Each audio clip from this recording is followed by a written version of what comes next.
আসলে যে উদ্যোগটা গ্রহণ করা হয়েছে, এই আতাতুর্ক হাই স্কুল বন্যায় এই ধরনের ক্ষতিগ্রস্ত, কখনো দাগনভূঞাবাসী বা ফেনীর লোক এই ধরনের বন্যায় কবলিত হবে। অনেক বয়স্ক লোককে জিজ্ঞাসা করে দেখেছি, আপনারা কি এই ধরনের কোনো ভয়াবহতা আপনাদের নজরে পড়েছে? ওরা বলছে মনে হয় ফেনীর ইতিহাসে এই ধরনের কোনো ঘটনা ঘটেনি। এই আতাতুর্ক হাই স্কুল, এখানে আমরা হাঁটুর উপরে পানি দিয়েই চলাফেরা করেছি।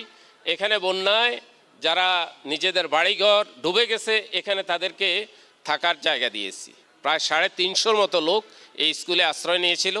সেই সময় আমরা দেখেছি এলাকার অবস্থা সম্পন্ন যারা আছে, বিদেশে যারা অবস্থান করছে, ওরা অনেকেই তখনকার সময়ে এদের খাওয়ার ব্যবস্থার জন্য অনেকে অনেক দূর অনেক কিছু সহযোগিতা করেছে। এই ধরনের সহযোগিতা আসলে ওই ব্যক্তিদের জন্য অবশ্যই প্রয়োজন, যেহেতু আল্লাহ তাআলা পৃথিবীতে সৃষ্টি করেছেনও দুই ধরনের, কিছু সংখ্যক লোককে সম্পদ দিয়েছেন, আর তাদের সম্পদের ক্ষেত্রে বলা হয়েছে যে তোমাদের সম্পদে রয়েছে বঞ্চিতদের অধিকার।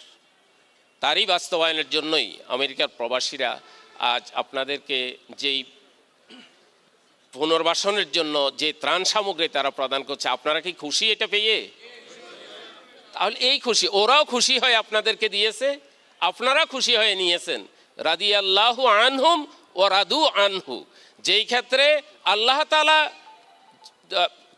যাদের উপরে সন্তুষ্ট থাকে, তারাও যদি আল্লাহর উপরে সন্তুষ্ট থাকে, সেইটার পরিণামে হলো সবচাইতে শুভ এবং কল্যাণকর। তো যাই হোক, কথা আসলে বেশি বাড়ানোর সময় নেই। আপনারা যেটা পেয়েছেন এটা আপনাদের অধিকার, ওরা এটা প্রদান করতে তারা বাধ্য, হয়তো কেউ করে কেউ করে না।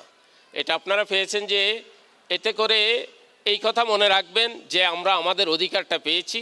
যারা এই অধিকারটা দিয়েছে তারা সৎ চিন্তা ভাবনা করেছে, আচরণ তাদের এই সুন্দর করণীয়ের জন্য আমাদের কাজ হলো তাদের জন্য দোয়া করা, যে তারাও যেন এই এত পরিশ্রমের মাধ্যমে অর্জিত সম্পদ, অর্জিত অর্থ আপনাদেরকে দিয়েছেন, তারা যেন সুস্থ থাকে, তারা যেন তাদের ইনকামের ক্ষেত্রে যদি বরকত হয়, তাহলে আজ যাহা দিয়েছেন ভবিষ্যতে তারা আরও বেশি দিতে পারবেন।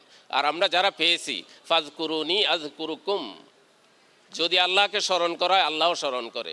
আপনারাও যদি তাদের জন্য দোয়া করেন, তাহলে তাদের যদি তাদের ইনকামে যদি বরকত হয়, ইনশাল্লাহ তারাও আপনাদেরকে আরও বেশি দিতে পারবে। সীমাবদ্ধতা রয়েছে, অনেকের অনেক চাহিদা ছিল, তারপরও যাচাই বাছাই করে আমি দেখেছি অনেক সময় এই যে এরা আমার পেছনে যারা আছে, প্রতি সকালবেলা বেরিয়েছে, এখান থেকে বেরিয়ে যাবার সময় আমার সাথে দেখা হতো, সারাদিন পরিশ্রম করেছে, যাচাই বাছাই করেছে, হয়তো সকল চাহিদা পূরণ করতে পারেনি সীমাবদ্ধতার কারণে। যতটুকু করছে, যারা পেয়েছেন তারা কৃতজ্ঞ থাকুন, আর যারা পাননি ইনশাল্লাহ ভবিষ্যতে পাবেন, এই ধরনের আশা রাখুন। তাদের প্রকল্প ইনশাল্লাহ আমরা দোয়া করি যেন ভবিষ্যতে আরও বৃদ্ধি পায়, এবং এই দুঃখী মানুষদের মুখে যেন তারা হাসি ফোটাতে পারে। আল্লাহ যেন আমাদের তাদের দেখা দেখি অন্যান্যদেরকেও এই ব্যাপারে উৎসাহিত করে, এবং আমরা এই দাগনভূঞার জনগণ যাতে পরস্পরের সাথে ধনী গরিব ভেদাভেদ ভুলে আমরা একে অপরের সহযোগী হতে পারি, একে অপরের প্রয়োজনে আমরা আসতে পারি, এই তৌফিক যেন আল্লাহ তাআলা আমাদের সবাইকে দান করেন। আমিন। আসসালামু আলাইকুম।